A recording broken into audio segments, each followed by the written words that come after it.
Okay, good afternoon, everyone, and welcome. We'll call the special council meeting to order.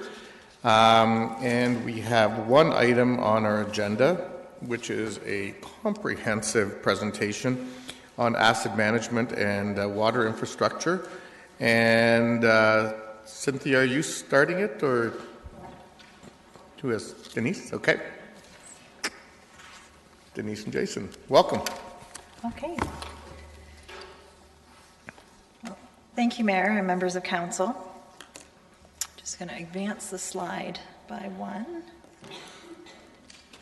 Make sure, Jeff, that and sorry, just before the beginning, in talking with staff, we're going to hold off on questions until the end of the presentation, so folks can note their questions, because in all likelihood, many of your questions might get answered in a subsequent slide, and that'll just allow everything to move a little more efficiently.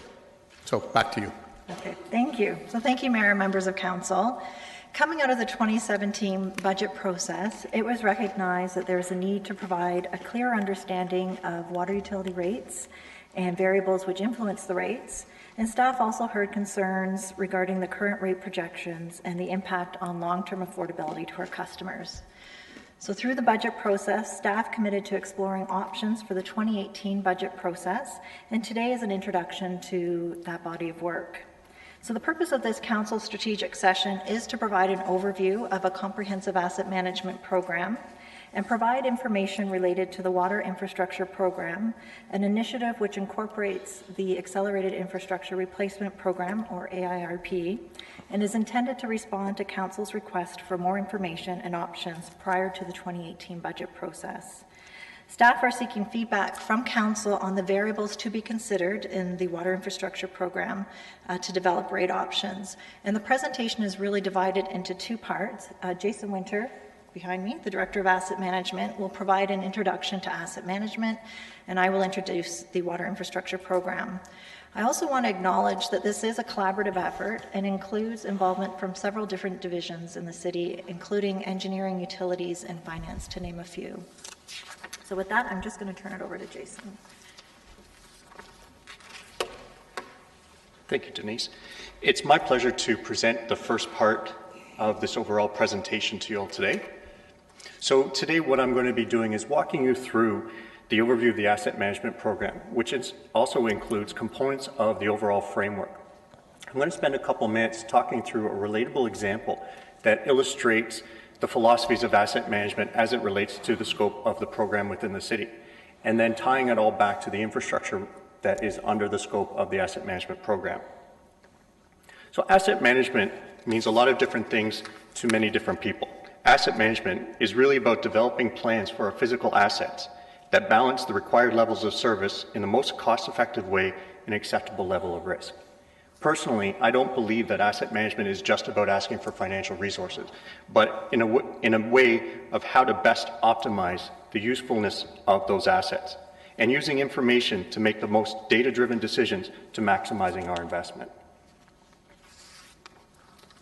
One of the key foundations of asset management is in collecting appropriate data and analyzing it to best manage our investments.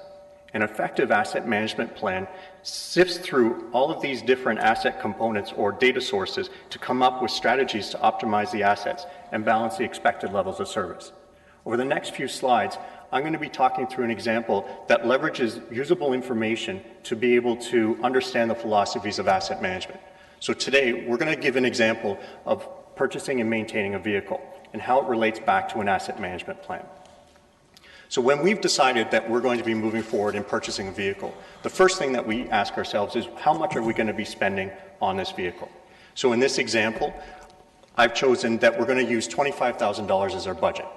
Now that $25,000 would be considered our upfront or our capital costs.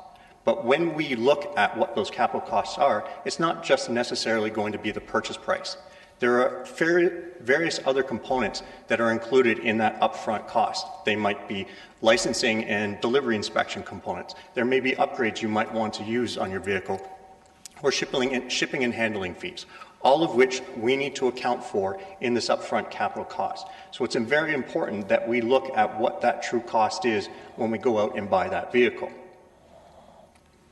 Now, when we drive that vehicle off the lot, we know over the life of that vehicle, the condition of that vehicle is going to degrade to the point where it's not going to meet our expected level of service or performance.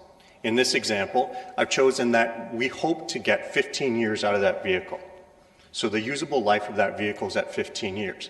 Now, in order for us to sustain that expected life cycle, there are certain routine maintenance activities that we need to provide to that vehicle to ensure that we hit that milestone of 15 years. Now, they may be things like regular oil changes, or changing the tires, or doing annual tune-ups, all of which come at a cost. Now, we may make the choice that we don't want to spend that much money from an operational perspective to maintain that vehicle. But there's a cause and effect of not spending that routine maintenance dollars in terms of maintaining that life of that vehicle, which will show that it will actually decline at a faster rate, which ultimately may result in having a new capital cost earlier than expected. As well, we may see our operational costs increase significantly as the condition decreases based on emergency repairs. We may see more breakdowns. We may see where major components fail. Now, on the flip side, there may be certain activities that actually have the potential of extending the life of that asset. They would be considered betterment activities. And those are the type of things where we could look at, such as major component replacement. We want to replace the transmission or do some body work and paint. All of these things may be included to help potentially extend the life of the asset past its 15-year milestone. Now, with an asset management plan, it introduces the analytics in assisting in making the right decisions at the right time and can help determine whether the value of further investing in the car versus replacing the car. An effective asset management program defines the optimal maintenance program. So we may make certain decisions along the life of that vehicle that may not further grow or maintain that vehicle's life cycle. Things such as increased oil changes. It may not do as much as what you're expecting, thereby wasting money along the life cycle of that car. Now, in addition to spending money on maintaining the life of that car, there may be certain costs associated to the level of service. So purchasing such things as an upgraded radio, or tinting your windows, or buying an extended warranty, all relate back to the service of what that car is being able to provide. It actually doesn't do anything to the health of the car, but it does meet the expectations of the level of service. So when we develop an asset management plan, we need to balance the need for maintaining those service levels to the overall condition of that vehicle to the point of what our useful life is. When we understand the overall value of the vehicle, we need to make sure that we don't just look at the upfront costs. We don't look at the initial purchase of the vehicle or the licensing of the vehicle, but we also have to take into consider all the operational costs, all the types of activities that we just talked about in the previous slide, but in addition to certain things such as gas or insurance. We need to make sure that we have a comprehensive view of all the dollars spent over the life cycle of that asset to ensure that we have a true total cost of ownership. One of the key components that's necessary as we develop detailed life cycle management plans.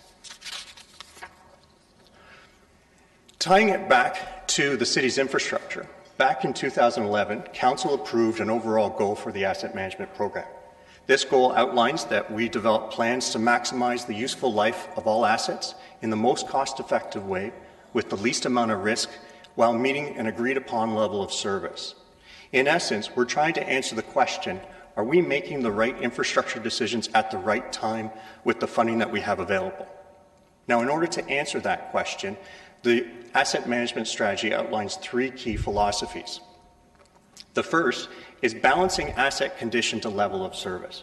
We want to ensure that we can demonstrate the impact of different levels of service or performance expectations to the overall health of our assets. The second philosophy focuses on allocating financial resources amongst priorities. Once we determine what that balance is between maintaining levels of service and ensuring that we get the most out of the life of those assets, we want to prioritize our funding appropriately. Asset management provides the opportunity for us to take advantage of funding across all different levels of government. So not only are we looking at maximizing the internal investment, we're looking at opportunities to help introduce additional funding. And then the third principle or philosophy is shifting really how we do our business. We have to get away from being reactive in the activities that we do and become more proactive, whether that be through introducing new preventative maintenance programs or really understanding the cause and effect of the activities that we do on our assets in order to ensure the condition of the asset meets its expected life. Today, we are managing our assets with the resources we have available, but the asset management program will improve our ability to optimize our investment decisions moving forward. Under the scope of the program, as it's defined and approved by Council in 2011, we have 12 different asset categories across the city. I've divided these up into two different buckets, one coming from the tax base and the other enterprise base, whereby it also includes our utilities. The one thing to note in this slide, and Denise is going to be talking about it in much more detail, is that our water infrastructure makes up over half of our overall value within our city's infrastructure assets. So it's something to take note of. Our asset management program is going to be dealing with every single one of these asset categories, and moving forward, as new categories get introduced, the same philosophies apply. In order for us to develop asset management plans, there are two distinct phases that we need to complete in order to ensure we have detailed asset management plans. The first phase really understands the current state of our asset category and then develops a gap analysis of what information do we need in order to move forward with a detailed lifecycle management plan. As we developed the Phase 2 detailed lifecycle management plan, we take a risk-based approach, which helps prioritize the planning and overall effect of certain drivers, such as climate change, new legislation, intensification, and what is the overall impact of those drivers on the overall life and condition of those assets. We are mandated through Ontario legislation of Infrastructure for Jobs and Prosperity Act to have detailed asset management plans in place by 2022. So as you can see up on the slide, we do have a detailed roadmap that integrates all of our 12 asset categories in developing these detailed asset management plans over the next 5 years.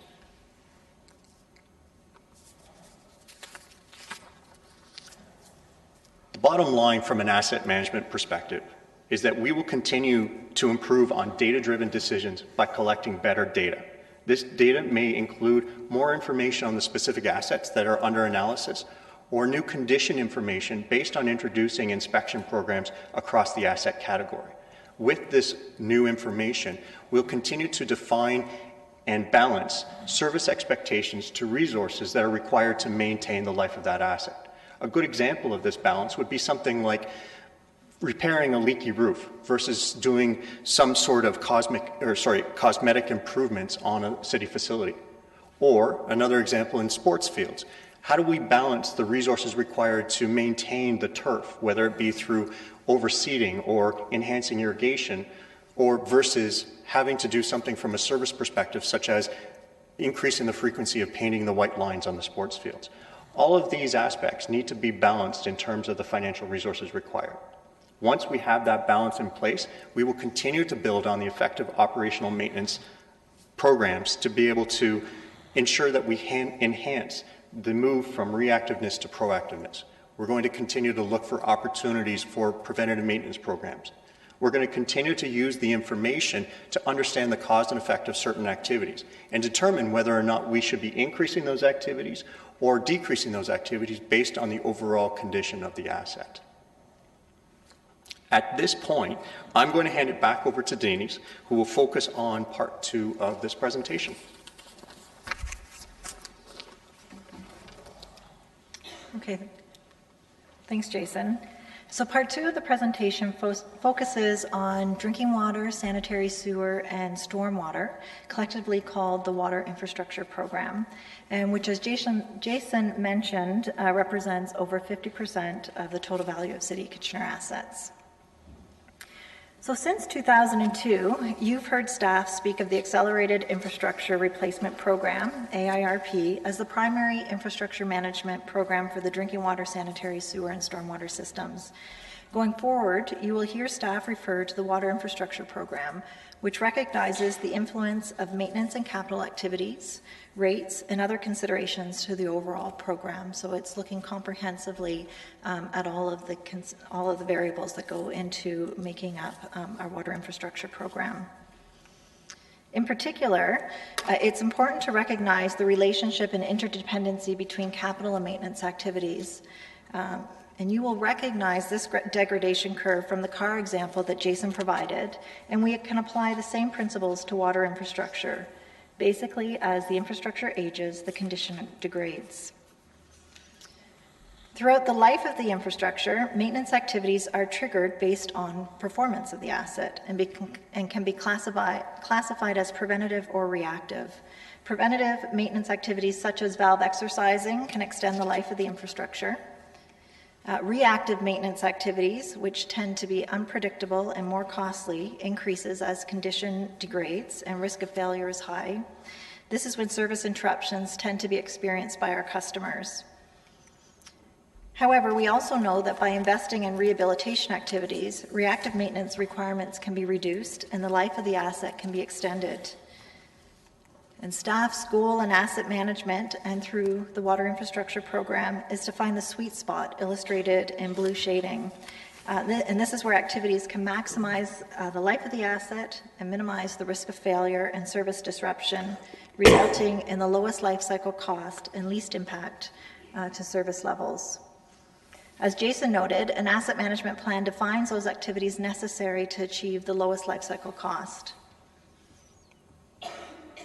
So Council and the community have heard about the challenges being faced for the water, sanitary sewer, and stormwater infrastructure systems. These challenges are real and are not unique to the City of Kitchener. Over 20% of the water infrastructure is greater than 50 years of age and is in various condition states. As this infrastructure ages, it is important to continue to monitor condition so that we can become better at predicting degradation rates and forecasting replacement needs. We have seen the impact of extreme weather events, and it is expected that the variability in weather and the need to increase our resiliency through adaptation will increase over time. The City is positioning itself to understand our vulnerability to these events and identify adaptation measures through the corporate climate action plan underway.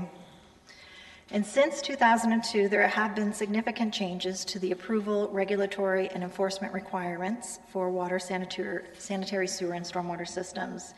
Recent examples include changes in 2016 to the water main disinfection requirements and in 2017 to the Ministry of Environment and Climate Change stormwater guidelines. And the City is growing, which represents both opportunities and challenges, but requires corresponding growth in maintenance programs and planning for future replacement of the expanding system.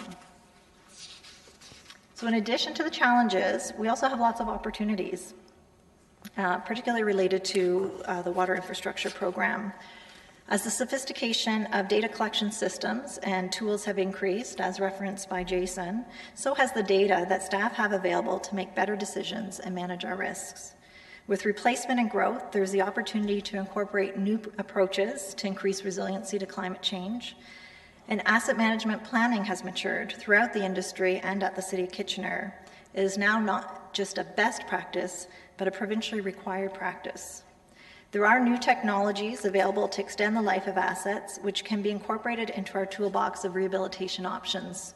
And these technologies will continue to grow and evolve over time and will represent new solutions in the future.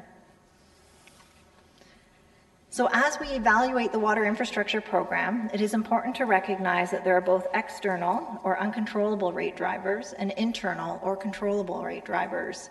And an example of an external rate driver is the regional wholesale water rate, which accounts for 46% of the city's water rate.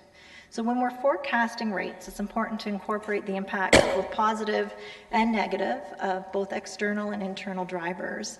But really our ability to influence the rate is limited to those drivers of which we have control over. And those are the areas that we'll be focusing on in the water infrastructure program. So we've also received a lot of feedback from the public. So as part of the 2017 budget process, communication efforts were made to raise awareness of both the proposed and approved rates, as well as provide information on infrastructure needs. So beginning bill inserts were provided in November and February through the budget process. Newspaper advertisement was provided in February. Social media messages were provided in January through to the end of March. And staff also saw other media coverage that generated feedback related to the state of our infrastructure rates.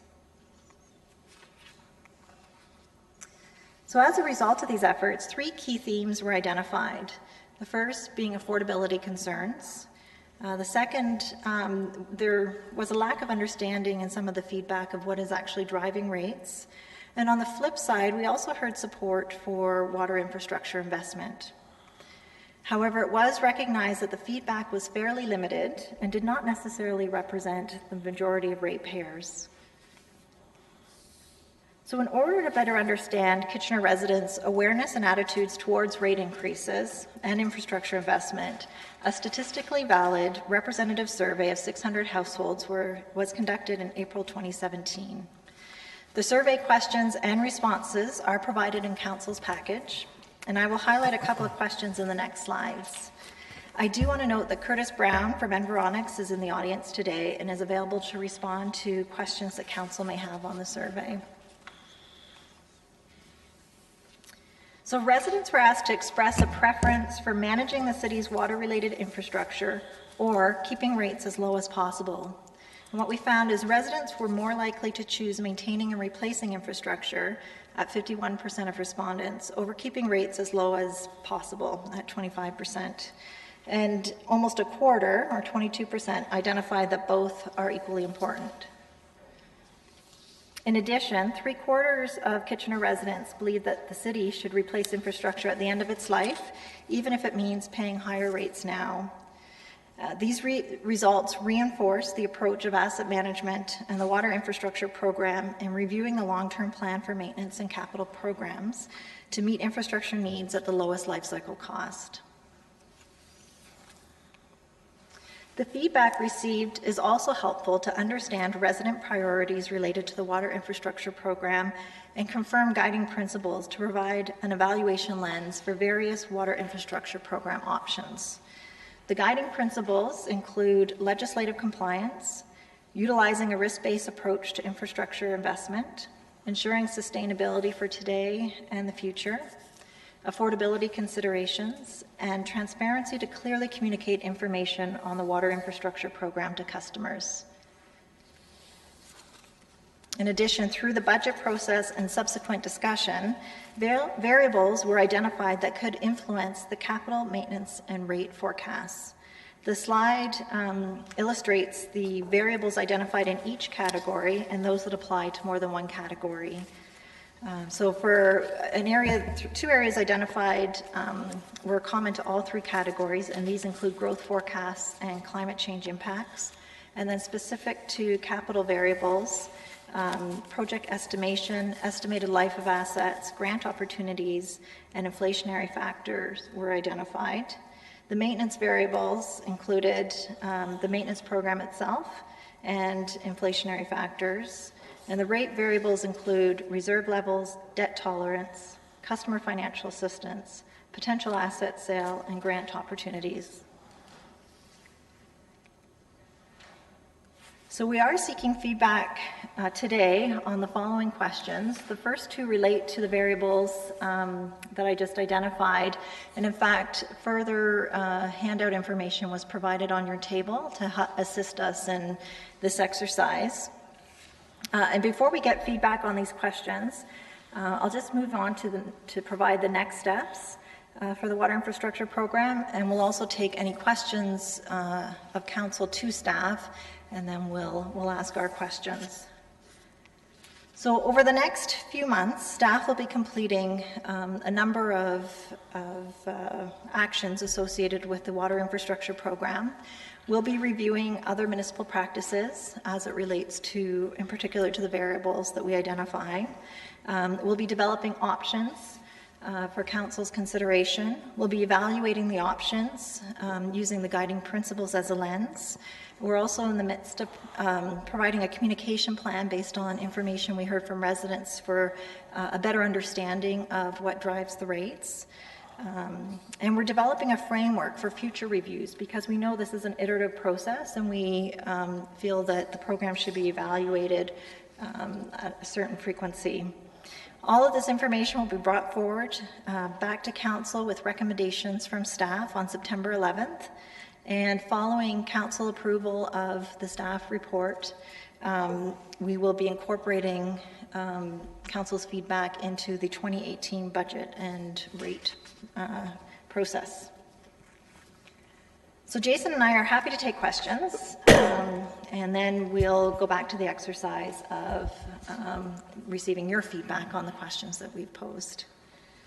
Okay, thank you very much for that presentation. It's certainly very comprehensive and informative. We do have some questions. Councillor Galloway-Seelock. Yeah, I noticed and I'm aware of the fact that there's grant opportunities, especially with regards to asset management plans. Is that something that we've looked into and addressed or received any grants for our asset management plans?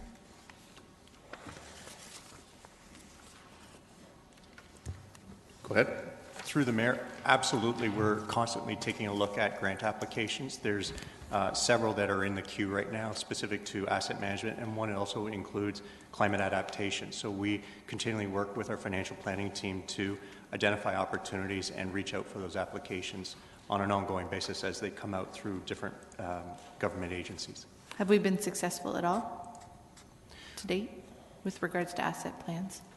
I don't believe we have been successful in any application that we have received other than what we're currently going through right now. Okay. Mr. Riedman, you wanted to add something? Through the mayor, so there are none that have closed yet, so we are in the early stages of applications for those programs right now. That's great. That was my only question. I'll wait for the feedback section then. Okay, great. Councillor Cazzola.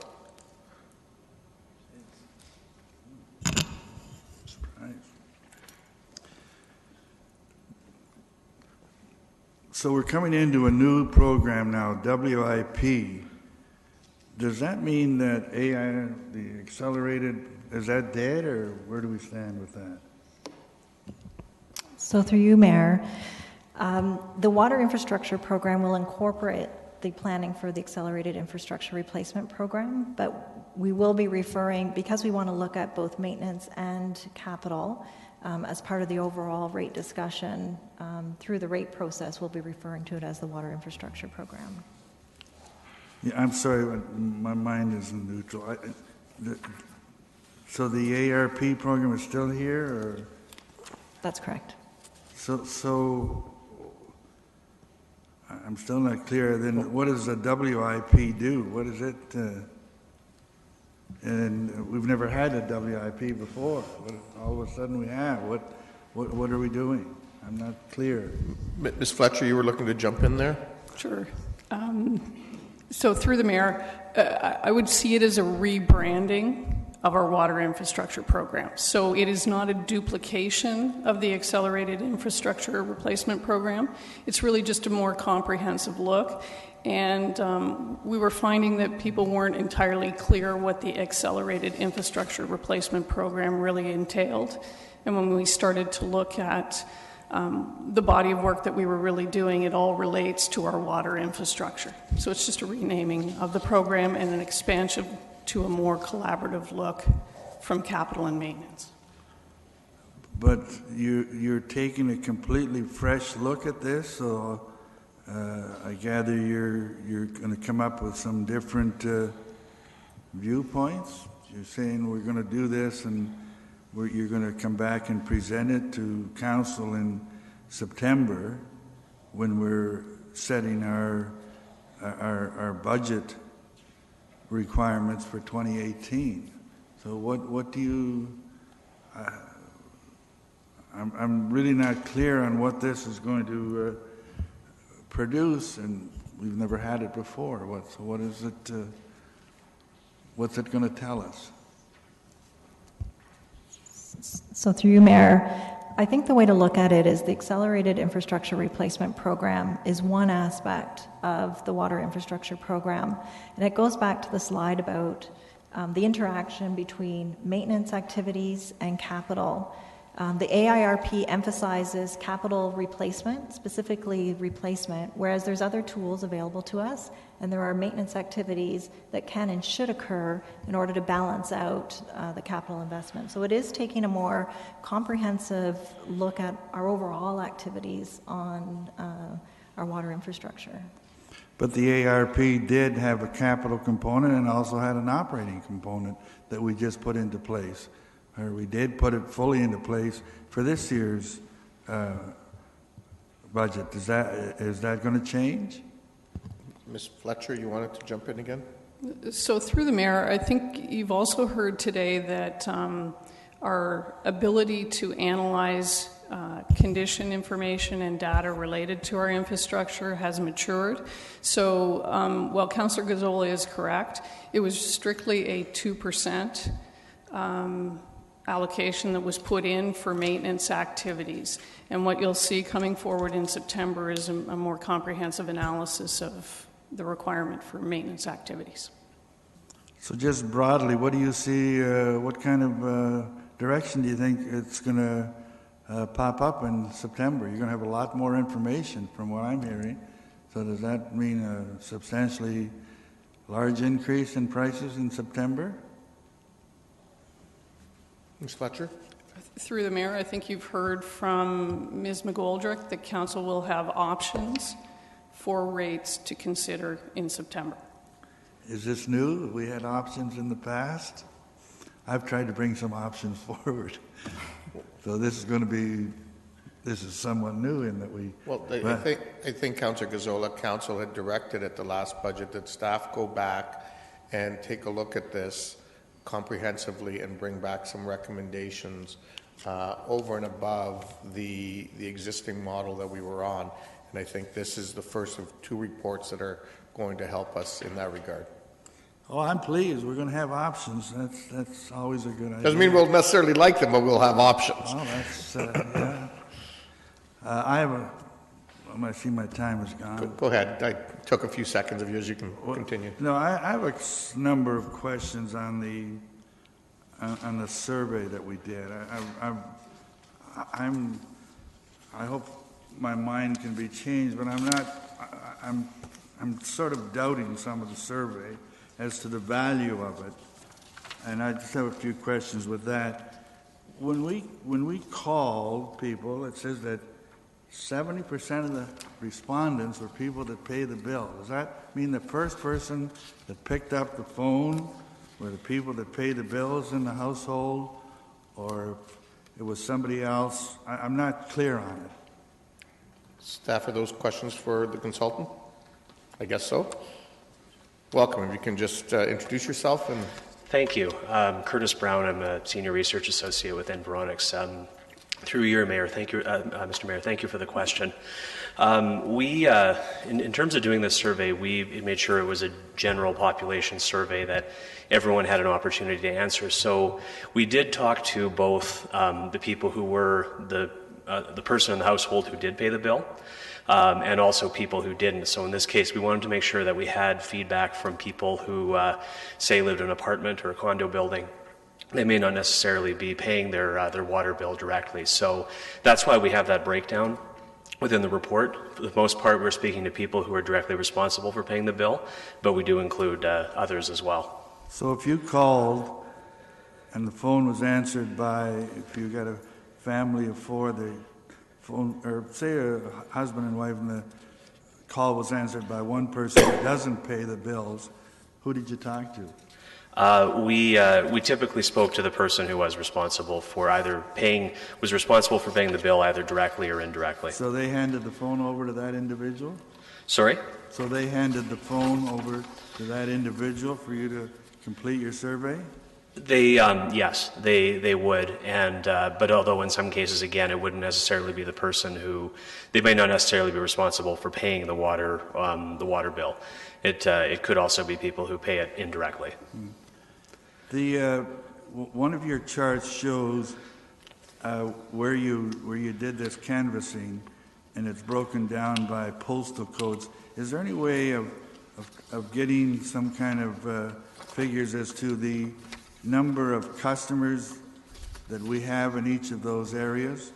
I'm just trying to see how equal this study was. So, example, a third of the calls were in the south area. Now, is that a third of the population or a third of the customers? Or I just wonder how the two go together. I don't have the specific numbers in terms of customers, because we were trying to speak to everyone. Every adult had an equal opportunity of taking part in this survey. We tried to make sure that we balanced the sample by the number of people in each area of the city, and you see on page 6 we have the breakdown by northwest, northeast, south, and it's pretty much equal, a third, a little bit smaller in the northeast part of the city. There may be perhaps some small differences between the number of customers versus the population, but in terms of having that kind of a sample, that's the way to break it down, to be able to make sure that we have those comparisons. I don't disagree, but is it not possible to provide us at this point with the number of customers in each one of those areas? Okay, that's a question for our staff, and then All right. and then Councillor Gazzola, if you can, Mr. Chapman, if you can answer that, and then Councillor Gazzola, if you have more questions, I'm going to ask you to click in again. Mr. Chapman, if you can click in. Go ahead. Through the chair, if that's important to all of council, we'd have to go back and find out if that can be easily done. Likely we'd have to create a report, and I'm not sure how easy it would be to overlay this distribution on the customer database. Okay. Maybe you can do it by ward, and those wards connect up with the postal codes for the most part. Not totally, though. Through the chair, all I can say is that we're still developing reports in SAP from the old system, and so it would likely be a report, and we're still developing high and critical reports, so I'd have to find out how long it would take. Okay. I just have one other question. Okay, finish it off then, Councillor Gazzola. The chart that shows where you asked whether the bills have increased a lot or a little or that, I find that really you talk to a lot of people who don't know what's going on. Yeah. I mean, the reality is, it's a fact that in the last 10 years, our water bills have gone up.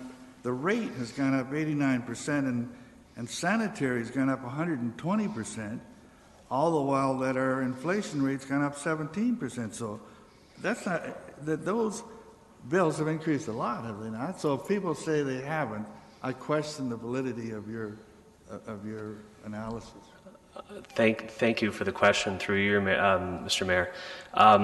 This is something where we want, and we ask a lot of questions like this when we do survey research, where we want to get a read of people's opinions, on a scale. So in this case, we just want to get an overall sense from them of whether they do feel that it has in fact increased or decreased.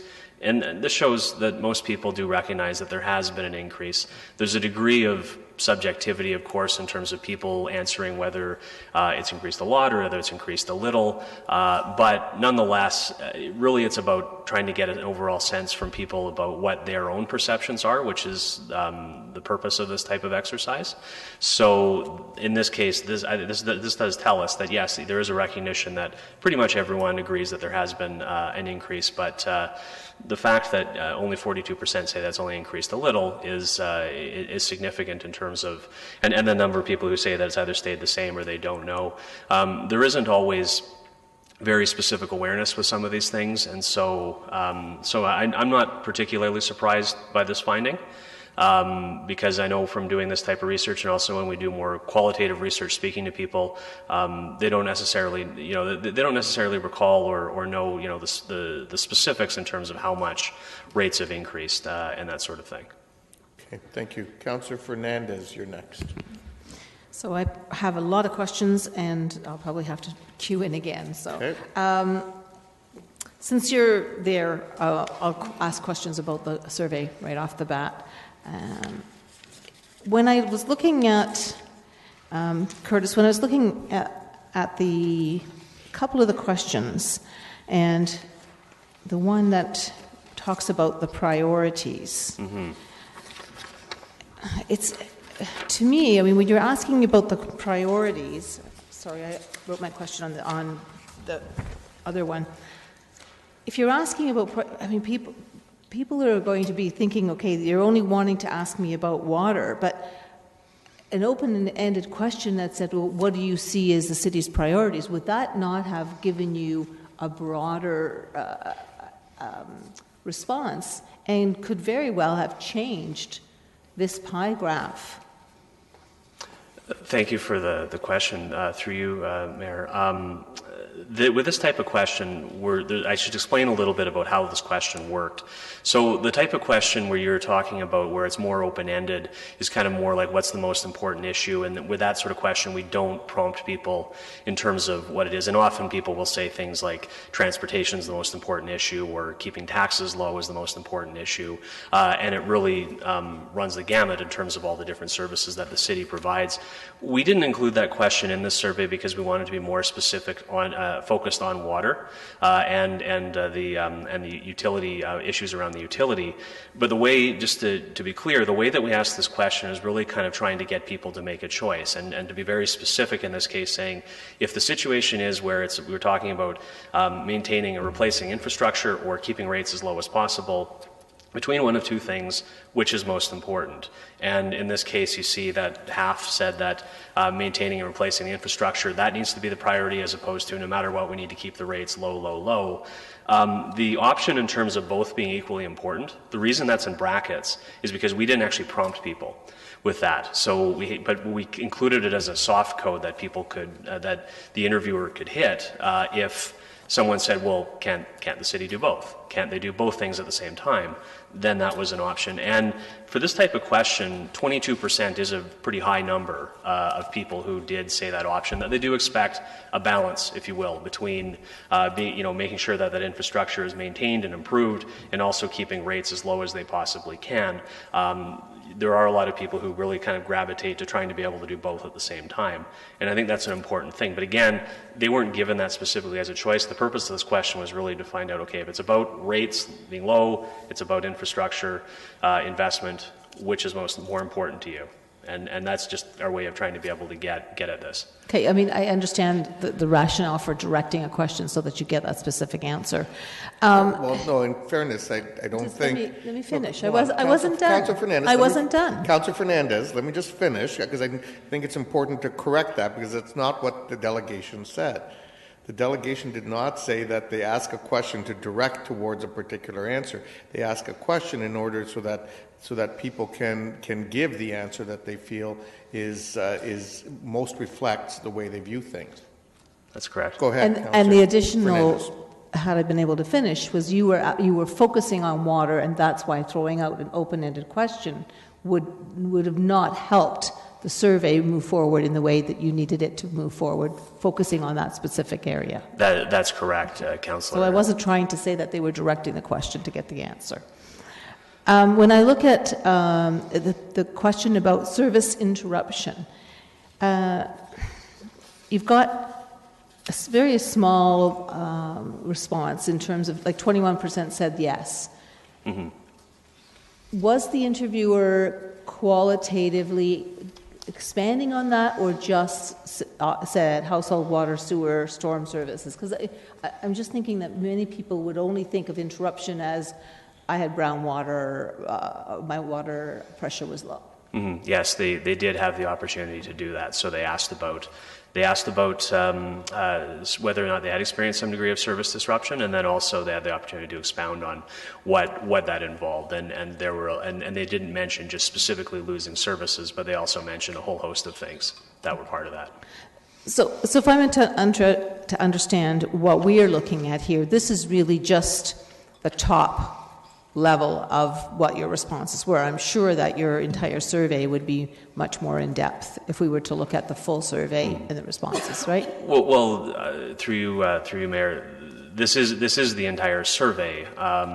It's the degree of analysis is kind of the rest of it, and we have some additional analysis that we've done by different components, such as where people live in the city, how old their homes are, some of that sort of thing. So there is this is a fairly in-depth study, but for the most, this is essentially the survey. It was a relatively short survey, about 8 or 10 minutes long, and what you see in front of you is the totality of what we asked about. But you said that you also had a number of analysis, and the one question that you asked, you allowed people to elaborate. So did you take that analysis as well as an appendix to the survey? Yes, we have that information, yeah. Okay. And would it be possible for council to see that? Yes. Okay. I'll cue back in for questions for staff. Okay. Thank you. Councillor Marsh. Thank you. Actually, I don't have questions for the delegate at the moment. Just had a couple questions of staff regarding the current work that's already been done or is ongoing. I'm looking at page 6 of the printed slides. It's called Continuing the Journey, and you've got the timeline of how of phase 1, 2, and 3. So far we've done some work on parks and open spaces, roads and traffic, and forestry. Maybe has just started, as I understand it. I'm just wondering how we're doing so far, and will council be receiving some updates about what was found in the analysis of the current state of our assets and the gaps that we've identified? Through you, Mayor, certainly we have a significant amount of work that's already been done for the majority of the engineered assets such as water, wastewater, stormwater. We do have detailed asset management plans in place. They've been done for several years. Later on this year and next year, we're going to be updating those to get more detailed contextual information based on further information. The ones that are highlighted in the brown area really understand the starting point for us to develop asset management plans. When we started looking at what our legislative obligation was, we wanted to focus in on the ones that have the highest exposure related to not having asset management plans in place. That's why we decided to focus on parks and open spaces last year. One of the key areas of opportunity for us to move forward with respects to the asset management plans was the introduction of condition information. We have a lot of valid data related to the inventory itself. We know how many trails, we know how many parks and playgrounds, so on and so forth. But where we're lacking is around condition information based on inspection programs. And that's really the crux of the gap analysis that we've completed. And we're starting to see that across the other asset categories that we're starting to do work for now. Mm-hmm. So really we're trying to understand what is the body of work that's going to be required in order for us to build out those detailed life cycle management plans. And over the next 5 years, as we start to see the trend towards more of the green asset categories, that's when we can really start to get some good valid information in terms of what's the go-forward approach, what is the cause and effect of certain operational activities, and how can we measure the condition of the asset to where we expect that life cycle to go. Great, but actually I'm just wondering, will you be sharing with council some high-level updates about where we're at with regard to the state of our assets and the gaps, or is that just an internal staff set of information? Mr. Reedman, you wanted to jump in on that one? Sure. Through the mayor, so the first stage is really internal gap analysis for our data collection, and then when we get in the green phases is when we would share the information with council. Okay. So things like, for example, playgrounds. If we know that the life cycle of a playground is such and such a number of years, and we also know that the budget for how many playgrounds we can replace in a given year is X, then we can guess that maybe we may have to adjust how many playgrounds we replace in order to make sure we replace them at the right time. I'm just giving an example. So will staff come back to tell us whether or not our budgets are on point, or if we need to adjust the budgets to make sure that our asset management plans are going to serve the public the way that they should, or not? Through the mayor, when information becomes available, we're going to combine both the age information and the condition information to understand what do we need to replace, as well as what are the assets that are primed for rehabilitation. Part of the asset management program isn't just necessarily to build out a long-term forecast for replacement, but looking at what activities can also help to extend the life of that asset as well. Yeah. So as we continue to gain that information, we're certainly going to work with the asset owners to be able to update and manage what is required from a financial perspective moving forward. Okay. Through the mayor, if I can just add a little bit further on that. So as the information comes in, it would feed into our budget process as well to assist in decisions. So through the budget process, as well as when the detailed asset management plans come into play, is when we'd look at budgets and priorities around those assets. Okay. All right. Thank you. Councillor Davey. Thank you. I'm just going to specifically ask questions about water. I think we're going to have a discussion about asset management in the not immediate future. So my question about this, like it's a little bit unclear in terms of the point. I mean, if without the benefit of discussion before. So, is the intention here for council to focus on what staff should look at with respect to like future rate structures? Is that the focus of it? Because that was the concern that came out of budget. Ms. Golder? So through you, Mayor, the intent of the water infrastructure program is to evaluate all of the internal factors that influence the rate and identify options related to how to move forward with the rate. So that includes capital maintenance, and then other factors that influence the rate, whether it be grant funding, those types of things. The rate structure itself, and I think you're referring to a fixed versus variable? No, just the general rate increases that we've been facing in recent years. So the work that comes out of this will be what determines those budget rate increases. That's correct. Those are the options that will be brought forward. Okay. In looking at some of the, and I know we're not going to be getting into the feedback just yet, and I'll cue in for that, but some of the areas, like the variables that you have here, would seemingly add additional rate pressure. So in selecting three of those, the result of this could be, in fact, like, for example, if people put climate change impacts as a guess for number one, are we not running a risk if we focus on that of seeing rates being recommendations coming as an increase? Ms. Fletcher?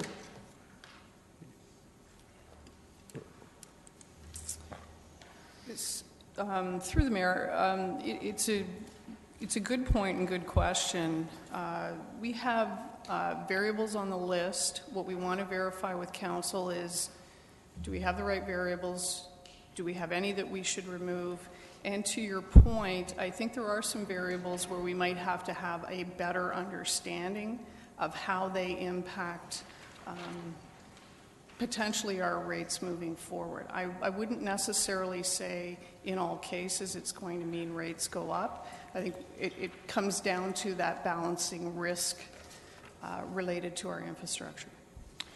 Okay, in recent years, and again this is anecdotal, but when we first started raising rates significantly, it coincided at a time where we saw, I think, at least in my experience, record-breaking water main breaks, which is, I think, the most clear indicator in terms of the state of our water infrastructure as well as the life cycle. So if we were interested in revisiting that, because the number of water main breaks we've seen recently have decreased significantly, so it's potential that there is a blip there. Would that factor into, is that something that you're looking for, again, factoring into the estimated useful life of assets option? Ms. Fletcher, you were looking to answer that? I think that's a good suggestion. The other thing I think you will see when we talk about a risk-based approach is, rather than prioritizing our assets just based on a industry standard life cycle, you're going to see us prioritize, let's say, water mains that or valves that are much larger. There's more risk around. So within even an asset category, you'll see us prioritizing things very differently based on risk as well. Okay. On the survey, I noticed on the first page it says that the survey was conducted in early April. That time frame would have included the most recent rate increase in water and sewer rates by the last budget, correct? So the rates would have been already raised before. Through you, Mayor, that's correct. The implementation of the rates was completed at the end of March. Okay. And I just had a follow-up question too regarding the structure of the questions, if I could. Could you comment on the implications of open-ended questions as it relates to statistical significance or representation? Thank you for the question through you, Mr. Mayor. This survey actually doesn't include any open-ended questions. They're all closed-ended options. With open-ended questions, sometimes the challenge becomes trying to be able to interpret and to be able to go through and analyze how the responses that people give that are kind of more qualitative end up go together and then are captured into a very small category. And so in this case, and also due to the length of the survey, we strive to make all of the questions closed-ended so that we were forcing people to make a choice. Although in saying that, there were a couple questions, of course, where, for example, the one question we didn't, where people could choose kind of both, that wasn't actually read. It's just kind of there in case people start to say, no, this is something that they had as an option. So, and I guess what I'm looking at, though, is if you do have more open-ended questions, that would put a much greater onus on statistical representation, which would mean you need a much larger sample size, presumably, and a more expensive survey, generally speaking. It wouldn't have any sort of impact on the statistical significance of the survey. No matter what, the significance of the survey... Even for those questions, for the open-ended questions, you wouldn't have to have a larger sample base? No, it wouldn't have an impact on that. In terms of statistical significance, that's really driven by the representativeness of the sample and the number of people overall. Whether we ask open-ended or closed-ended questions doesn't really have an impact as to whether or not it's statistically significant. Like I say, it's just in terms of being able to do a sort of deeper analysis on open-ended questions, it sometimes becomes, it ends up being a little bit more subjective in terms of how those categories end up being compressed and how they go together in terms of what the overall results were. But we really try to avoid that in terms of the design of this questionnaire. Okay, thank you. I see my time's up, Mr. Mayor. Okay, Councillor Singh. Yeah, thank you, and thank you for your patience in us answering, asking the questions. I know it may feel like you're being put on trial with the data that's received through the survey, and it's really we're heading in a direction where we will have to make a determination of what type of policy is set, and that will be have affect our ratepayers, and so it's an aspect of interpreting that data. Mm-hmm. So I have similar questions. So I'm not putting you in trial, but I'm trying to understand this better. Mm-hmm. So and my questions lie here, and it's kind of consistent to some of the other questions already asked, but I'll ask it nonetheless. If you look at on page 6, showing views regarding rate increases, and 40% are increased a lot, 42% increased a little, and 6% stay the same. And now I think you said this to yourself. It is subjective, really, where the rate itself, rate per unit for consumption may have gone up, perhaps even considerably, but the household bill could have gone down, varying on their day-to-day activity, right? If they're consuming less, even though if the rates have gone up, their bill would be lower, correct? So it's a subjective kind of answer on that one. Mm-hmm. Through you, Mr. Mayor, yes. Thank you for the question. You're right. It is somewhat subjective, and in a way, it's kind of a way of getting an assessment of. It's more awareness than anything, in terms of how much what do people know and what do people feel in terms of what's gone up. And in this case, we're not trying to test their knowledge and find out that they know exactly that this is the exact percentage that the rates went up, but just kind of to get a sense of thinking about your water bill. How much of the rates gone up in terms of, is it a lot, is it a little? That's where kind of some the difficulty lies for me, at least, in interpreting that information, saying, okay, so what is the direction that our ratepayers through the survey are giving that is amenable to them as to a priority? And the second page, if I look at 53% say no, they're not aware of the city's the infrastructure replacement program, whereas 47% said yes. And that goes to Councillor Davies' question of more open-ended question. They may be aware that the city is undertaking a replacement program, but at what cost? So what I'm trying to say is, when we approach a survey such as this, is it not better to engage a good communication strategy? Because again, you're absolutely right. You can't go in with a survey with abundant information and then really ask, because then it can skew the results a little bit. But to ensure that our ratepayers, our citizens, are adequately informed as to what we're doing, shouldn't there be a communication strategy beforehand and then engage in a survey, and so that we can rely more in confidence in the results received? Through you, Mr. Mayor, what we and other market research companies do a lot of these types of awareness surveys for municipalities, for hospitals, for a lot of different public sector entities. In terms of, and the goal of this sort of thing is to get a sense of what is the baseline of awareness. And if we're doing surveys over time, how much does that change depending on what sort of communication you're doing? The purpose, really, I think, of these insights and this research is to be able to sort of say, this is the knowledge level right now. This is what people are aware of. And then that informs the communication strategy going forward.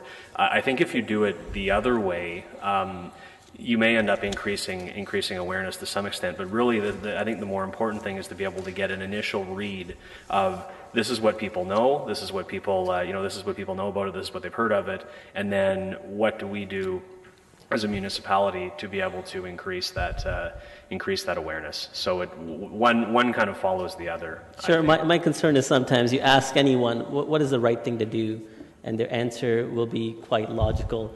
And as soon as you tell them what that cost is to do the right thing, the answer changes shortly after. That's kind of why I was trying to dwell into the questions I asked. I do have a question of staff. Go ahead, actually, Denise, you were trying to say something. I just wanted to provide some additional information related to communication. So we have just, stepping into the April survey, we had just completed likely one of the more comprehensive communication strategies around the budget and in particular the water infrastructure rate. So at that point there was a lot of information available out to the public. And secondly, what we see the value in this information is really the next steps in terms of developing the communication plan based on the level of awareness and where we need to increase awareness with residents. I had a couple more brief questions, but I can key back in if you want. Okay. May I just make a quick point? Sure. Following up on this? Yes, Yep. just Yep. with regards to your question. One of the things with any kind of program like this is that awareness does tend to be if there's awareness of a program, it doesn't tend to be that deep. It tends to be very superficial. People may have heard something, they hear about a lot of different things, and then this gets that measure of it, and then it's a matter of trying to see to what extent it permeates down. I think in this survey, some of the other questions that we asked about, or that we included in terms of asking about preferences for rate increases and that sort of thing, is really about trying to, sort of cover off that point you raise about what people are aware of in terms of the financial implications. But it is kind of a process in terms of measuring those things, and then trying to get as much information as you can. Certainly, these results are very comparable to sort of what we see with a lot of other sort of awareness studies in terms of public awareness of different initiatives, rate increases, that sort of thing. Okay. Thank you, Councillor Etherington. Through you, Mr. Mayor, I think most of my suggestions are for staff. So we got a survey. Actually, I was quite pleased with some of the results in the survey. And then we've got the suggestion that council will be getting options in September. I wonder that we're not, in doing both of those, avoiding what I would suggest staff, our experts, already know some of the obvious options. It seems to me we're playing games here in order to keep that car maintained that we've been talking about. We've got to be more proactive and spend more in coming years. So I wanted to ask staff if that's a fair question. Is that a fair and reasonable suggestion? I would suggest you're already at that point. Can you tell me, could you comment on that? Who wants to? Denise? Sure. Through you, Mayor. So I think we all recognize, and we talk about that in the challenges, the need to invest in our infrastructure and both maintain, put in an appropriate amount of maintenance to extend life and make sure that infrastructure remains, is providing the services that it's required, as well as replacing it when it's required. I think the AIRP program was developed in 2002, and since then we have collected a lot of information in terms of asset performance. And so the idea being, and this should, this isn't unique to the City of Kitchener, as municipalities develop asset management plans and new data becomes available, there needs to be a cyclical process of review.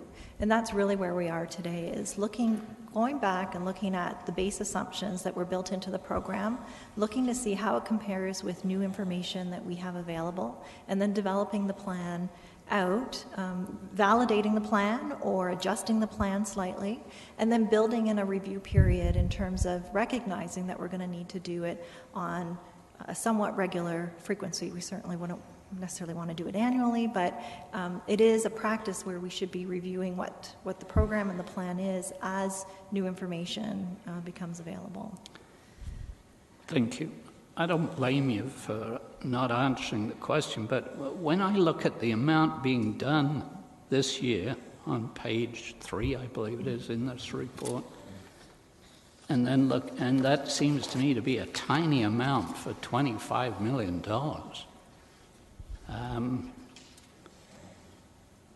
I wanted, again, to ask, are we spending enough fast enough to keep up with such a colossal issue? And keeping in mind everything you just said, it's still fairly obvious that's the situation. Am I correct? So I would, based on the information I've seen, I would say that's a correct statement. There is a lot of needs associated with our aging infrastructure. Yeah, thank you. Okay, Councillor Ioannidis. Thank you, Mayor Urbanovic. I guess there's been a lot of various opinions around this horseshoe, so I just want to get straight to the point, and I think my interpretation of this that's here is, through your presentation, you're looking to find the spot where that sweet spot is. And some of them are involved in these attributes that you want us to look at, these variables that you want us to look at. So I agree with your assessment. I think that's the avenue that we need to look at. So what I would like to know is, what's your opinion on what we need, what variables that you guys want us to pick? Because I think that's more your expertise than ours. And then that way, once we know what the dollar value is, that's when we can get involved.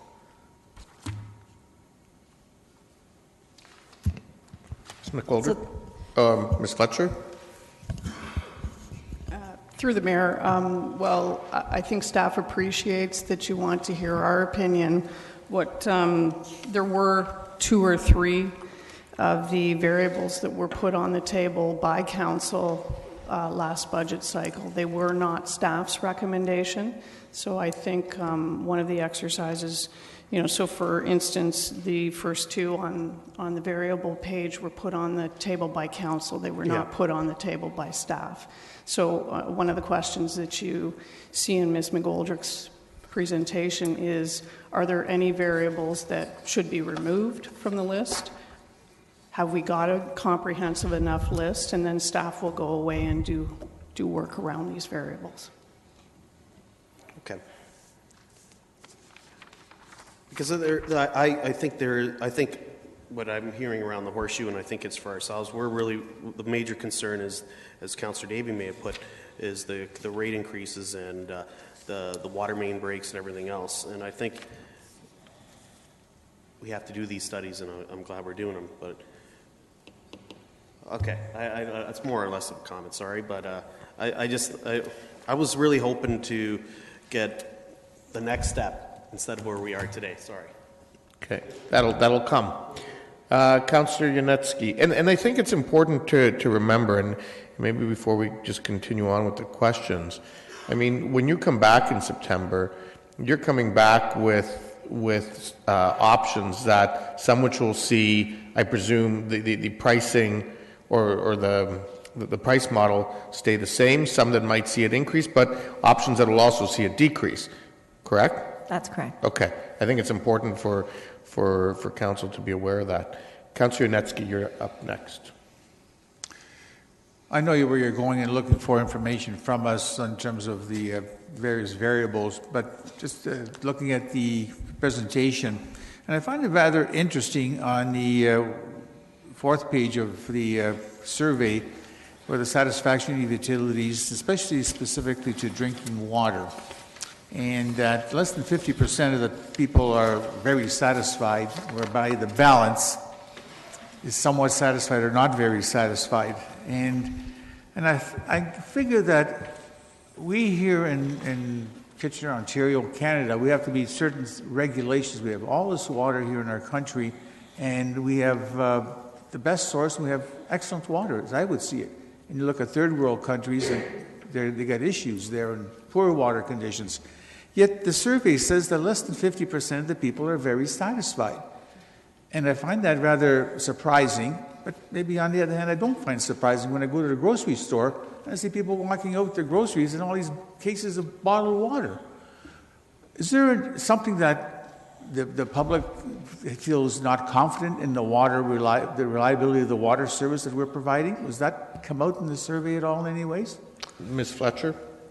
So, through the mayor, I think Councillor Yanetsky's it really tagged into one of the valuable pieces of information coming out of this survey is that for us is a striking statistic as well. And what it says to us is we need to get out and do an awareness building campaign with our community. We need to be much more deliberate in engaging our community around our drinking water in particular and our other water services.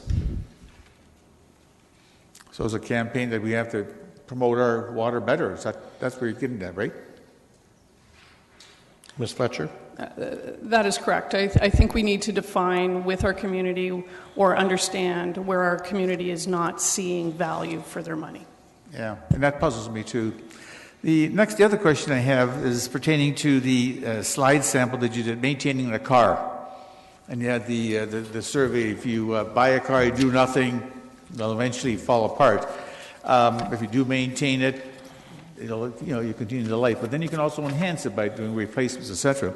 Using this in terms of the analysis of a water mains, I guess. I mean, you put a pipe in there, and it'll do its function. But over a period of time, it'll start to deteriorate. But you do flushing and stuff of that nature to clean the pipes out, whatever. But you can also enhance it. Can't you not, to extend the life of water mains? And how much enhancement can that go to prolong it without going the ultimate of we've got to replace it?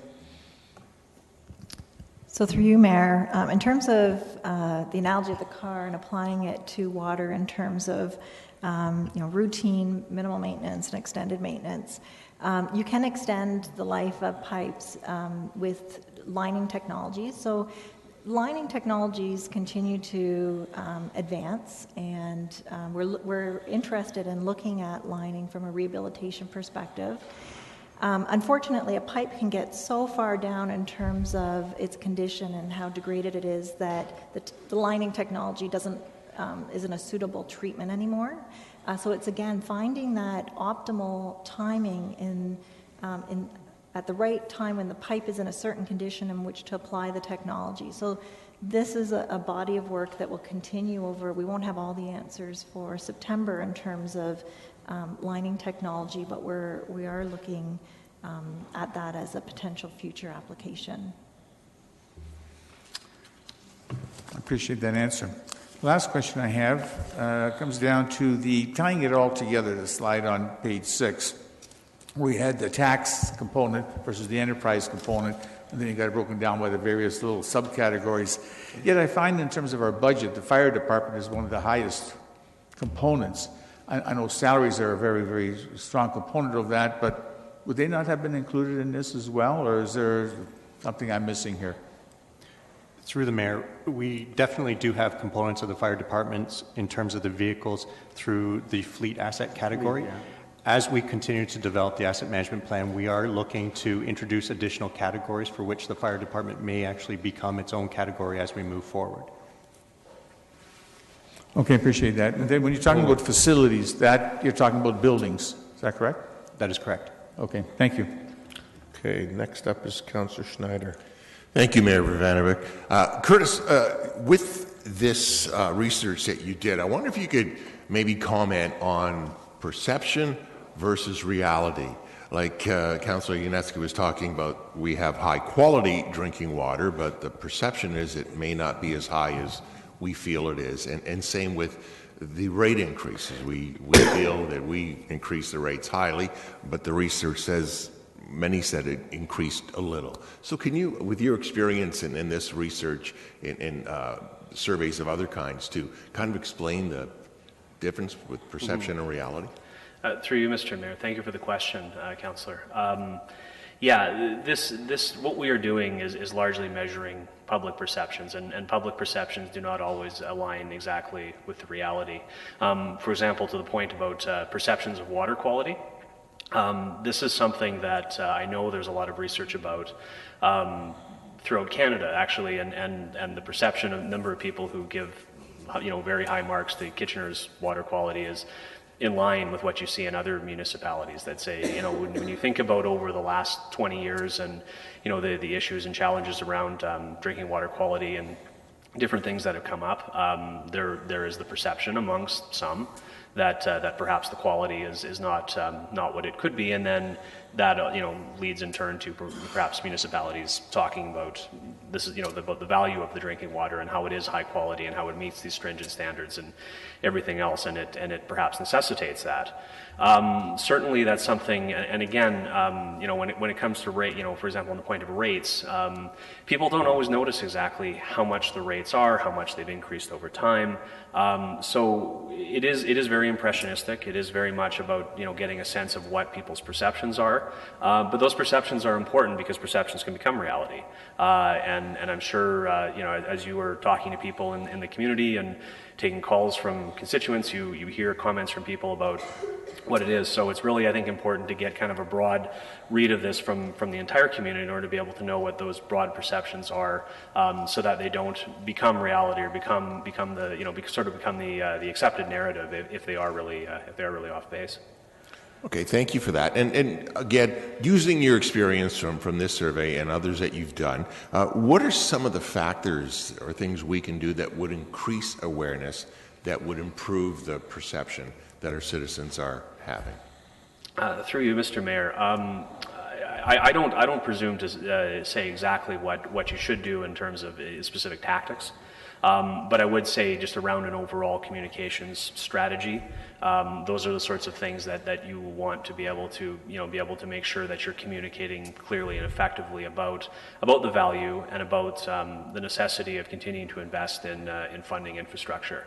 How exactly you do that, the specific tactics that you use, that's not something I can really specifically comment on. But I think that this kind of gives you a sense of that if there is deficiency or there's a need in order to be able to inform the public about what's required, what there's acceptance for.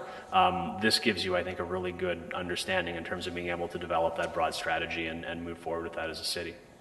Okay, thank you. Thank you. Okay, we're now going into folks' second round, and I think we also need to be cognizant that we need to be done to have a break and be ready for when the students start arriving at 5:30.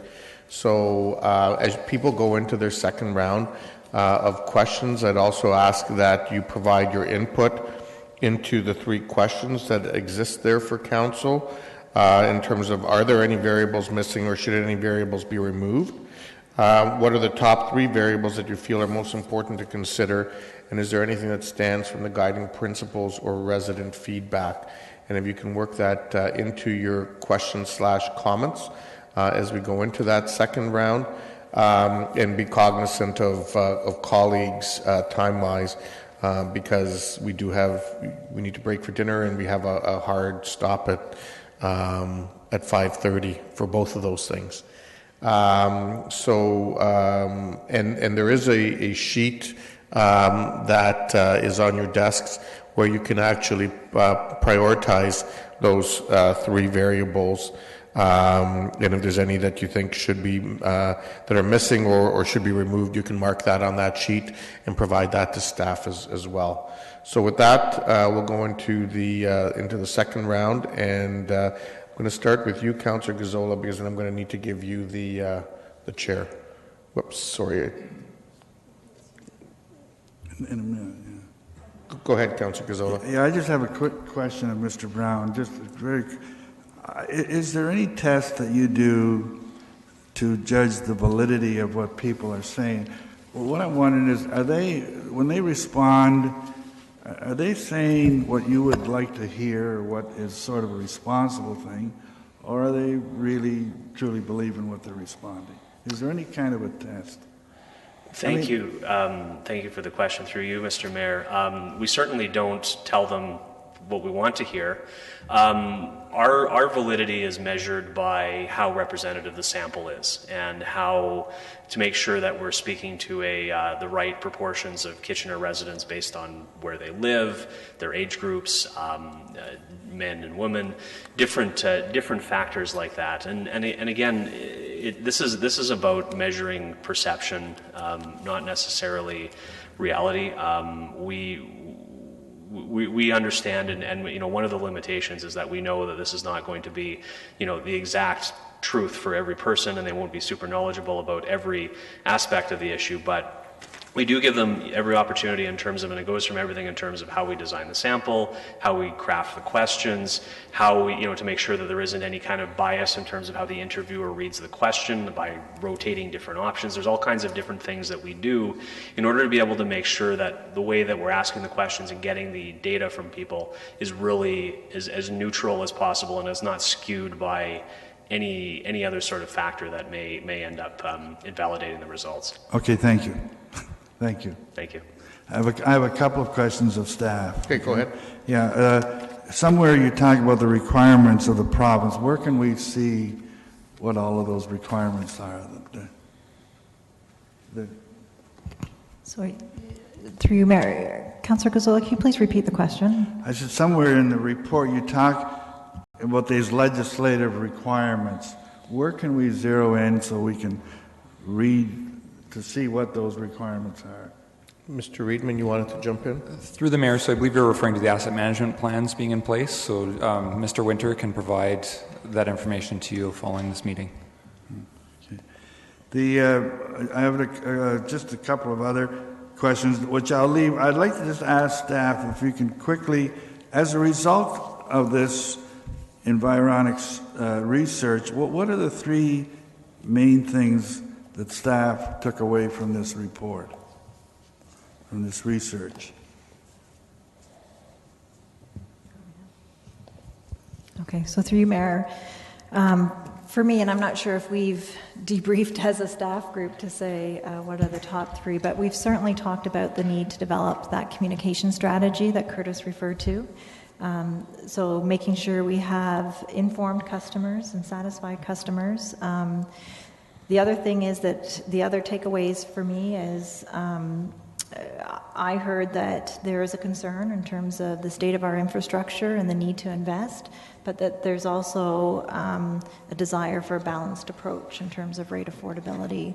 And so I think whatever options we bring forward, we have to identify the risks associated with each of those options so that council can make an informed decision at the end of the day. Thank you. Okay, so the next people in the queue are Councillor Singh, then Fernandez, Marsh, and Davey. Go ahead, Councillor Singh. Thank you, Mr. Mayor, and I'll do as you said, try to make my comments as well. And Councillor Janetsky already touched on kind of surprising result on people's opinion of the quality of the water, and I'm glad if anything out of this exercise, if this has highlighted something that we will engage us further to I guess, really connect with our residents and seeing where the issues lie, or perhaps just, to ensure that we take away the hesitance if it, when there none needs to be. As for my feedback on this, I will ask a question first before I do. That'll be part of the feedback. So when we look at ensuring that we are responsible to maintaining a certain standard of our infrastructure for good quality of water, and that leads to our citizens' concerns, and at the same time be conscientious of the capacity of a ratepayer's ability to pay for water. I think I said this through the budget process. It's great to have clean water, but you got to be able to afford to be able to purchase that clean water as well. So there's that fine equilibrium. Have you looked at a stepping model where a certain at a certain number of consumption we have a lesser increase on a rate pay, and then if some people just love using water and they have the ability and capacity to pay for it, well, guess what? At a certain stage or step, then the rate increase applies to that extra unit. So I'll let you answer that. So through you, Chair Gazzola, so what you're referring to, Councillor Singh, is the rate structure itself, and through the work of the Water Infrastructure Program, that's not within the scope in terms of looking at a different rate structure. However, that is a body of work that the city has embarked on, looking at, I'll say, fixed versus variable, but as part of that whole rate structure, there's many structures in which different block structures like you're referring to, ascending or descending block. So that would be my comment. I realize that is a discussion piece that is coming in the fixed opposed to variable. And initially looking at that, that gives certain caution at the same time. What that means, are we really overburdening in some cases? But again, as I referenced, you clarified as a block structure, whatever the way you want to call it, but equitable, I guess, rate paying structure. That's how I see it, allowing those that have the capacity to pay for it and be sensitive to those that aren't, or giving them that choice to not use as much, so that they don't see the increase in the user rates. So that would be part of the strategy, I think, out of this. Initially, I had proposed the debt tolerance of looking at debt as a way of perhaps paying for and seeing in conversation with staff. I don't think that's probably the best course of action to proceed, because I think that's a kind of a Band-Aid fix. While the problem still lies, you just shift the balance, from the ratepayer to the taxpayer. Ultimately, it has to someone has to pay for it, and we have to really find that balance in different format. So I think that's something that we need to step away from. Whereas asset sales, I think, still needs to be in consideration as on how much. Is our willingness to rely on asset sale? That may be part of the discussion, but it should be in the mix of seeing how we can soften as a need for increasing the user rates as a responsibility for repair of infrastructure. As other parts, I think, that are important, reserve levels, as well as I think the block structure that I was talking about still, I think, connects to the whole customer financial assistance. Having an equitable model where we are sensitive to some, especially our seniors that don't have the capacity, and having programs that can facilitate them, as well as estimated useful life of our assets. I think those are where we really need to lie. Also, when we look at extension, we have to rely. This is not a comment that I don't think staff aren't doing this. This is just another emphasis of that we need to stretch that envelope. We really got to see what technology exists that can extend the life cycle of our infrastructure, so that we're not having to, accelerate that repair or accelerate that replacement. And sometimes I think we approach, especially at the municipal level, a wait and see, cautious approach. Someone's doing it out there, but let's just see how it turns out for them, and then we'll consider it. Or perhaps we have to look at... Councillor Singh, I think you've had your time. Could you wrap up here? You had the fortune of the time not being reset when you started. Roughly, I think you've had your time. So another 30 seconds, and then we have to move on. I appreciate that extra 30 seconds. That's generous. So again, stretching the envelope for whatever technologies that exist. So that would be my comment. I'll just end it with, we have to look at this in an equitable format. We have to be conscientious. We have to own up to a responsibility to repair, but at the same time, let's figure out a way for it to be affordable to our ratepayers as well. Thank you. Councillor Fernandez. If I can... Okay, so as I'm going through this sheet, so essentially what I understand is you want us to rate remove on certain selections that we think variables shouldn't be included, and then rate the rest from 1 to whatever's left over? That's correct. Okay, 1 being most important, 7 or whatever, okay.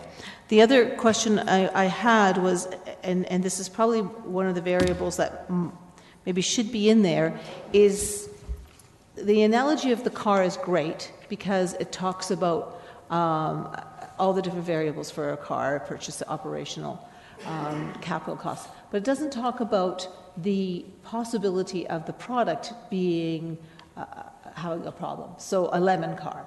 Or, in this case, infrastructure that has not been, and this is what I learned from the previous director, product that is less than utopium, product that has been put into the ground in a less than appropriate placement, deficiencies in the work. So in other words, the weldings or the joining of a particular pipe that has not been joined properly. Those are things that, even though we can't see it now, we would see it in a water main break, for example, or we would see it when the infrastructure fails us. So I think those are variables, and I'm not exactly sure where that would fall within that. Additionally, I hope I don't want to repeat myself. Did I say that we have to look at the workmanship of the consultant or the engineering company that is doing the work? We need inspections. I heard that over and over again. Just quickly, have we been looking at what other communities are doing in advance before we set all these priorities and all these variables? Or is that going to be part of the follow-up in September? Yeah, so through you, Chair, we did do an initial scan through our membership with the National Water and Wastewater Benchmarking Initiative, just to see what type of information we would be able to get from other municipalities. But we need to do some follow-up work based on the final selected variables. Yeah, because you're admitting that Kitchener's not the only municipality dealing with this problem, right? The other point or concern I have is, quite often we receive monies from other levels of government for infrastructure planning or different projects. Once we come through this process and we prioritize what we're going to do, or we've already prioritized certain changes in our infrastructure replacement or maintenance, and we get funding that requires A, B, and C priority, will we run the risk of bumping some of these other projects that have been prioritized to put other ones in place?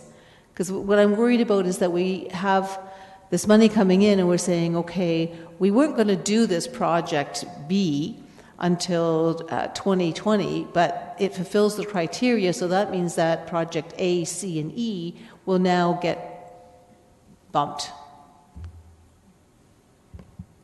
So through you, Chair, as part of the annual budget setting process where the capital, the 10-year capital plan is laid out, there is flexibility in there to be able to reprioritize based on what we're hearing from, in terms of grant priorities. So certainly in the selection of any given year, there's a whole host of additional criteria. It's not just based on estimated life, but it's actually based on performance that helps prioritize, and we would look at what those criteria are in terms of setting the program. Okay, thank you. I think that's all I have. Thank you. Okay. Councillor Marsh.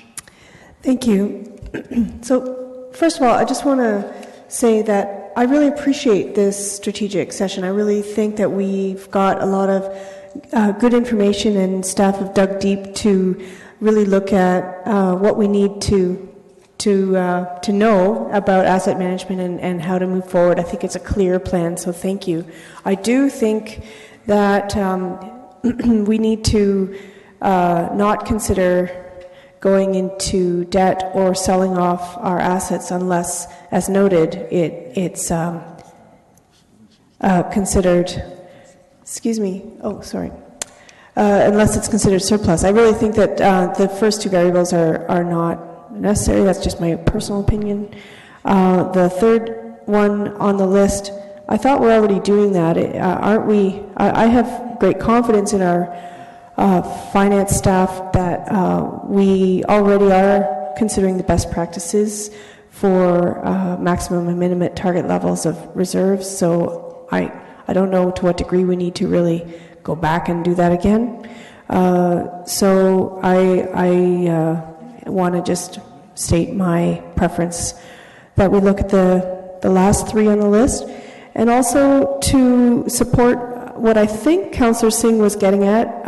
The way I understood his, and maybe you can correct me if I'm wrong, but that we look at a possibility of our high volume users paying a higher percentage of our fixed costs than those who are the lowest volume users, so that we can have a chance to somehow, at least to a degree, reward those who are making a conscious effort to conserve. I know that we have fixed costs to deliver the water, and they're very high costs, but I'm wondering if in our rate discussions that we will look at in September, if there might be an opportunity, again, to reward those that are consciously conserving their water. Thank you.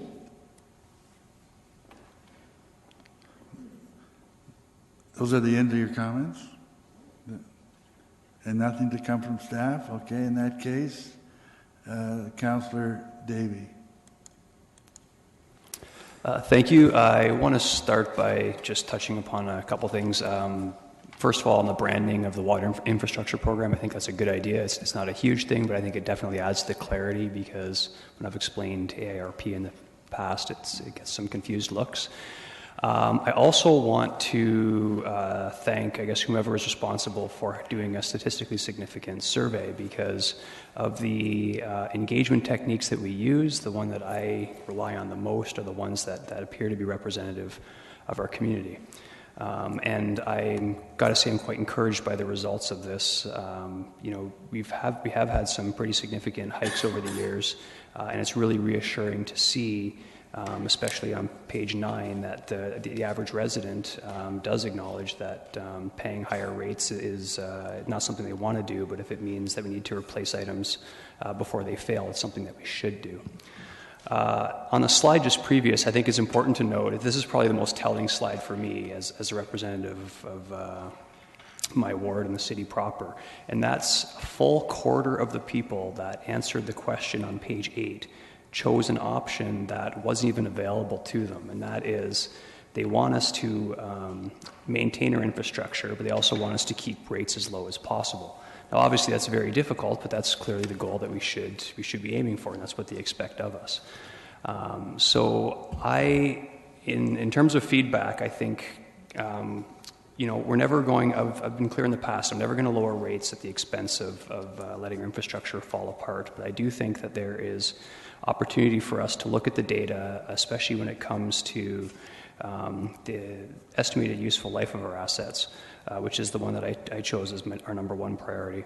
I also put in as a second priority our maintenance program. I do think there's some flexibility there to look at reducing rates on a go-forward basis. I would encourage fellow members of council, as has been mentioned, to remove debt tolerance. I don't think that's something that's going to help us in the long run. I would also, although this might sound a little bit cold, I would also actually remove the financial assistance, mostly because I don't think that's our order of government to deal with, and also because we simply don't have the tools to address that, because we tax regressively. That needs to be a progressive tax system that knows what residents actually earn or make before we start offering rebates or discounts.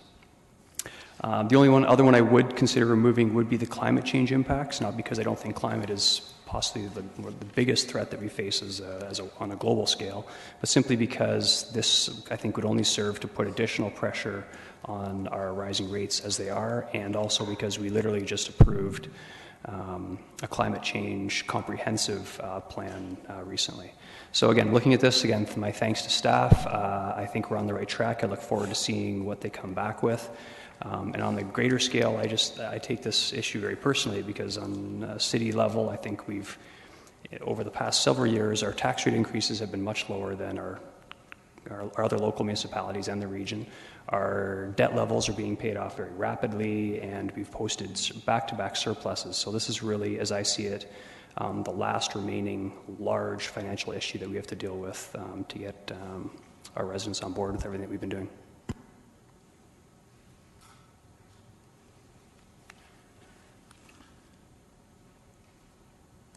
Councillor Etherington. Through you, Mr. Chair. As I already said, I don't think we're moving fast enough on this issue. As painful as it is and as politically unpalatable it is, I don't think we're spending enough or being proactive enough on the issue. We don't have any choice about increasing rates to meet those huge maintenance and replacement costs in future years. At the same time, I'm glad to see the reference to affordability, and I've talked to seniors who tell me they're having difficulty staying in their homes, and I think we should offer those people some kind of help. We should work with the region to help those people. When I look at the priorities, similar to other people, similar to Councillor Davey, I would remove asset sale, remove debt tolerance.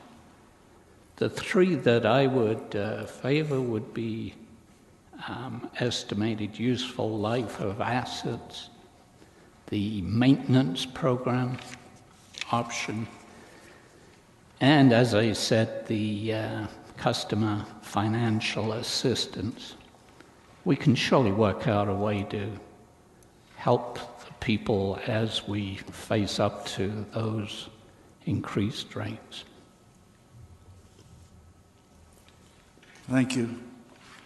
The staff member is lit up here. Did you have some? Okay, I'll turn you on now. Sorry. Thank you for your indulgence, Chair Gazzola. And I apologize, I was looking for the email that I sent Council over the weekend. I've heard a couple of references to the water and sewer rate structure study, and that is a separate body of work that Council will recall last year. We did a similar strategic session.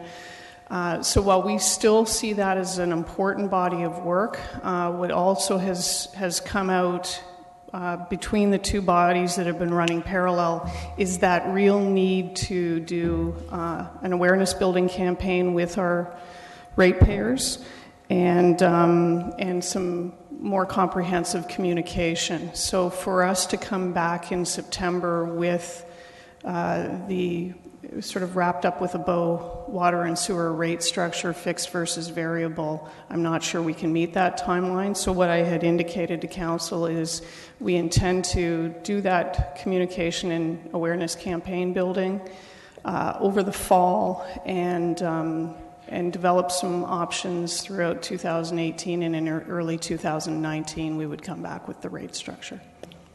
Okay, thank you.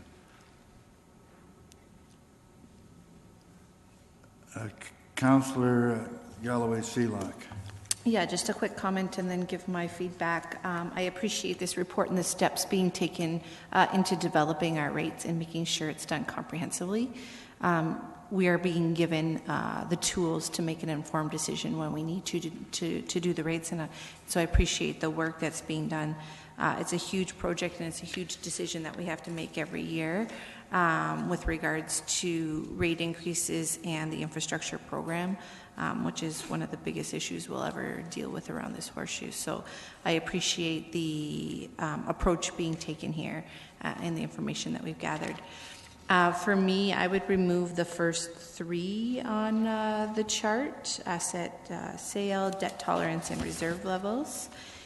Similar to Councillor Marsh with regards to reserve levels, I feel we're already doing that and look at that on a yearly basis regardless.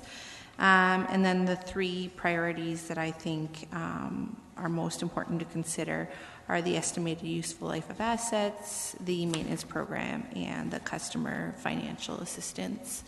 I'm not too different from most people here, and I think it's important for us to, as we continue to know we're going to be increasing the rates, they're not going to decrease anytime soon. We need to try and make sure that we can help residents deal with that. So I would appreciate those three being the priority to look at.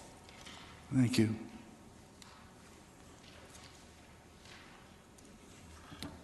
Councillor Ioannidis. Thank you, Chair Gazzola.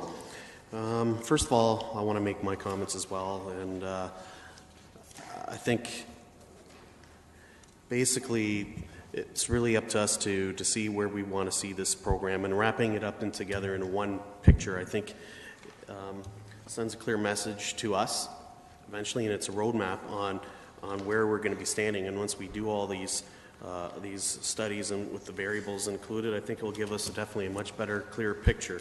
So it is a necessary evil that we have to do, and I do appreciate staff's time. Thank you. And I think the analogy with the car is a really good one, and particularly finding that sweet spot, because dealing with maintenance, and it's if you can prolong as much life as you can without spending the cost, I think that's the best way to go. But at the same time, if it has to be replaced, we have to replace it. So I think that's the approach. As far as the variables, I do agree to the first three could be definitely removed, and I think the ones that I would like to see again is the estimated useful life of assets. To me, that's important. I think we need to know when that is, but also to have the maintenance program and to have that aligned, because that's the only way we're going to find that sweet spot. And then finally, we're dealing with a different set of infrastructure here that's, I think, probably a lot of people won't even think about it, but the inflationary factor. And I think we probably have, I think it's definitely a different level, and I would like to see what that is, because I think that could change the way we look at it as well. So it may not be good news either. So I think, but we need to look at that. I think that's important. Thank you. Councillor Singh, you're up again. I thought you had already given your comments. Okay, I'll take you off then. In that case, Councillor Yanetsky. Yeah, just a very simple comment in regard to this whole process is that we're trying to do a variable program here that only covers half the cost of the water bill, roughly. That's the city portion. And of course, the other portion is the region. And there's no involvement with the public, as far as I know, on that, because they just take the rates and pass it on to them the way they want it and what they need. And there's no basic discussions other than saying they need it, they do it, pass the buck on to the city, and they'll be on a tax bill, and we just got to absorb it and pass on the bill. So this whole process is only going to tackle half the problem, basically. Thank you. So everyone's out of the queue. I think staff have their direction as to where they're going to go. I'd just like to add a quick comment. The report you've presented so far is very interesting, gives us a lot of information. It's really interesting to see, and to me this is the impact on our customers. The impact on our customers, 41% is from tax, but 59% are from our enterprises. That's the impact on our customers, not just the tax portion of it. So having said that, I don't have anything to add.